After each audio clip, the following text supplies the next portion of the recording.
वशीकरण कर्म तंत्र के 60 कर्मों में से एक है। बाकी है मारण, मोहन, उच्चाटन, स्तंभन, विद्वेषण, शांति कर्म। इनके द्वारा मंत्रों और क्रियाओं से उपयुक्त कार्य सफल किए जाते हैं। वशीकरण क्रिया से किसी दूसरे इंसान की सोच और बुद्धि पर अपनी सोच और अधिकार कर लेना होता है, जिससे वह आपके अनुकूल कार्य करे। वशीकरण मंत्रों में ऊर्जा होती है जो दूसरों को प्रभावित करती है, जिससे हम वशीभूत करना चाहते हैं। ये मंत्र तरंगों के माध्यम से उस व्यक्ति तक पहुंचते हैं और वे हमारे प्रभाव में आ जाता है। वशीकरण करने के लिए जो इंसान आप पर वशीकरण कर रहा है उसके पास कितनी शक्तियां हैं उस पर निर्भर करता है। वशीकरण 3 जगह पर काम करता है: दिल, दिमाग और पाँव में। दिल के अंदर प्रेम भावना जगाया जाता है। दिमाग के अंदर उस व्यक्ति के लिए पॉजिटिव विचार पैदा किया जाता है। फिर स्वतः पैर उस व्यक्ति की तरफ आकर्षित हो जाते हैं। वशीकरण करने के लिए वशीकरण की तकनीकी का ज्ञान हो, विषय की समझ हो, ऊर्जा प्रक्षेपण की कार्य प्रणाली और पद्धति का ज्ञान हो, समय, स्थान, सूत्र, पदार्थ और मानसिक तरंगों की कार्य पद्धति का ज्ञान हो, अपने आप पर विश्वास हो, अपने कार्य पर श्रद्धा हो और विश्वास हो, लक्ष्य के प्रति एकाग्रता हो, तब वशीकरण अवश्य होता है। अदरवाइज आजकल जो मिल जाते हैं कि वशीकरण कर देंगे, वो लोग वशीकरण नहीं कर सकते हैं।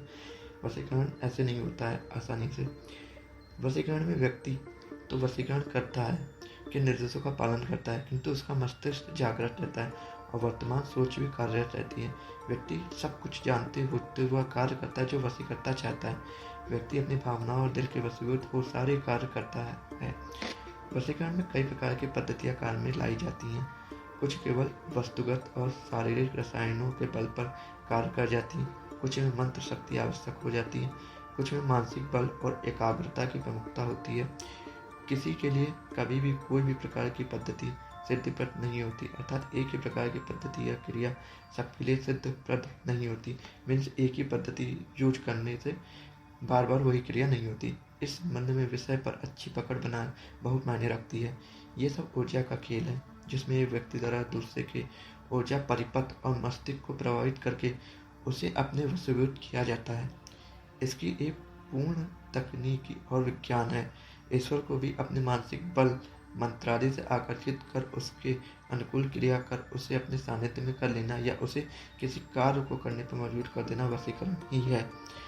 वशीकरण होता है ये संभव है बशर्ते उद्देश्य में पवित्रता हो, एकाग्रता हो, लक्ष्य के प्रति समर्पण हो।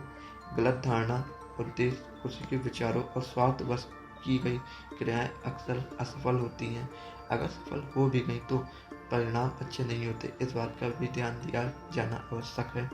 तो अगर आपको वीडियो अच्छी लगी हो तो आप हमें कमेंट करके बताएं और फर्जी बाबाओं से दूर रहें, क्योंकि आजकल आता सबको बहुत चीज़ें नहीं है, केवल दिखावा करते हैं।